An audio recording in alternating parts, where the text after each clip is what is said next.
శరీరంతో ఉండొచ్చు, ఉండకపోవచ్చు, ఉన్నా నమస్కరించాలి, లేకపోయినా నమస్కరించాలి.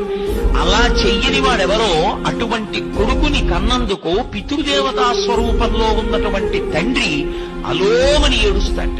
ప్రతి అమావాస్య నాడు పితృదేవతలు మధ్యాహ్నం 12 గంటలకు ఇంటికి ముందుకొచ్చి నిలబడతారు. అందుకే అమావాస్య మధ్యాహ్నం వెళ్ళకండి ఇంటికంటారు. ఎవరింటికి ఎందుకు వెళ్ళొద్దంటారంటే అమావాస్య పితృతిథి. ఒక్క దీపావళి అమావాస్య నాడు మాత్రం ప్రదోషం వరకు ఉంటారు. ప్రదోషం వరకు వెళ్లి ఉండి పితృదేవతలు వెళ్ళిపోతారు. అప్పుడు వెళ్ళిపోతున్నప్పుడు ఆ చీకట్లో వాళ్ళు వెళ్ళిపోతూ కోరుకుంటారు, ఇంత కష్టపడి సంతానాన్ని కన్నాను, ఇన్ని సుఖాలు ఇచ్చాను, వీడు నాకు మార్గం చూపిస్తాడా అని అడుగుతారు. అందుకని కొడుకు దివిటి చూపిస్తే దక్షిణ దిక్కుకి తిరిగి ఆ కాంతులు పితృదేవతలకి కనపడతాయి. ఆ కాంతులలో వాళ్ళు పరమ సంతోషంతో వెళ్ళిపోతారు. పితృదేవతల యొక్క సంతోషమే వంశాభివృద్ధికి